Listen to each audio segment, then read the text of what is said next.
Assalamu alaikum. Welcome to National Virtual Academy. Today we will make outline on the previous CSS Essay 2020 topic. The fool speaks, the wise listens. ये एक इंतहाई important topic है, तो इस पे आज हम आउटलाइन बनाएंगे। तो इस तरह हम आउटलाइन लिखेंगे, सेंटर में आउटलाइन लिखने के बाद हम इस तरह इंट्रोडक्शन की हेडिंग लगाएंगे। हेडिंग लगाने के बाद आप यहाँ भी इंट्रोडक्शन लिख सकते हैं, लेकिन बेहतर तो ये है कि आप यहाँ इंट्रोडक्शन मत लिखें। तो आप क्या करें, इंट्रोडक्शन बाद में लिखें। आप यहाँ पर सिर्फ क्या करें, आप थीसिस स्टेटमेंट लिखें। ये जो ग्रीन कलर की आप देख रहे हैं, ये थीसिस स्टेटमेंट है, तो आप सिर्फ यहाँ थीसिस स्टेटमेंट लिखें। तो थीसिस स्टेटमेंट क्या है? Remaining silent is the virtue of good, honoured and intelligent person. खामोश रहना ये एक इंटेलिजेंट पर्सन का काम है।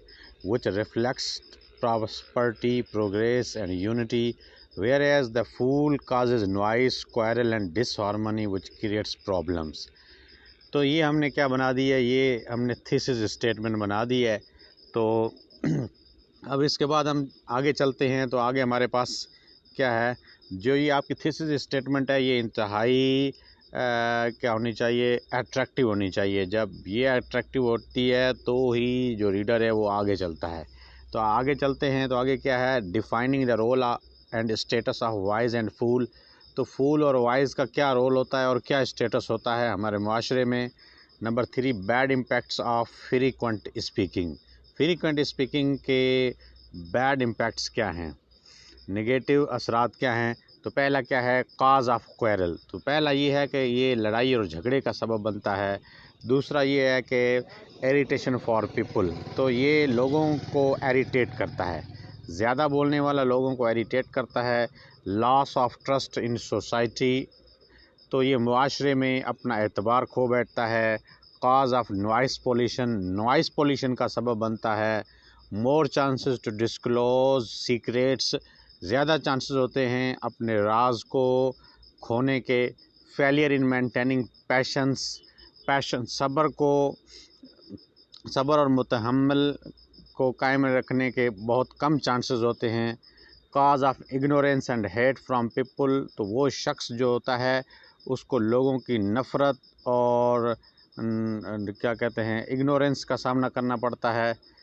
तो reason of disturbance, anxiety and pessimism, तो ये सबब बनता है डिस्टर्बेंस का, एग्जाइटी का और पैसिमिज़म मतलब मायूसी का।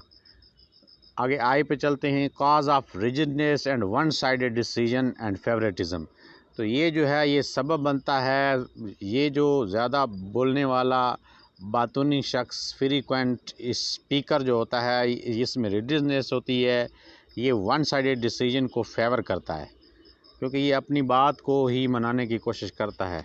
तो आइए अब चलते हैं पॉजिटिव इम्पैक्ट्स ऑफ लिसनिंग के जो पॉजिटिव एस्पेक्ट्स हैं वो कौन से हैं। Availability of more chances to learn and understand the reality of problems, तो ज़्यादा चांसेस होते हैं कि हम प्रॉब्लम्स को सही तरह से पढ़ और समझ सकें। बी, अट्रैक्शन ऑफ पीपल, लोगों की अट्रैक्शन का वो सबब बनता है जो लोगों को ज़्यादा सुनता है। More chances to hide secrets to handle the situation timely, तो वो उसके पास ज़्यादा चांसेस होते हैं कि वो अपने सीक्रेट्स को हाइड कर सके और सिचुएशन को वक्त पर हल कर सके। Less chances to lose trust, उसके बहुत कम चांसेस होते हैं कि वो अपना एतबार खो दे, क्योंकि वो हमेशा खामोश रहता है और संजीदा रहता है। More confident and realistic to solve problems without embarrassment, वो पुरे एतमाद और रियल होता है अपने प्रॉब्लम्स को सॉल्व करने में बग़ैर किसी झिझक और परेशानी के। Cause of harmony and unity, वो जो कम बोलने वाला शख्स, दूसरों को सुनने वाला शख्स जो होता है, वो सबब बनता है इत्तेहाद और इकाई का। Self trusted and self motivated, वो शख्स जो होता है वो उस अंदर सेल्फ कॉन्फिडेंस और सेल्फ ट्रस्ट होता है, वो अपने फ़ैसले करने की सलाहियत रखता है। नंबर 6,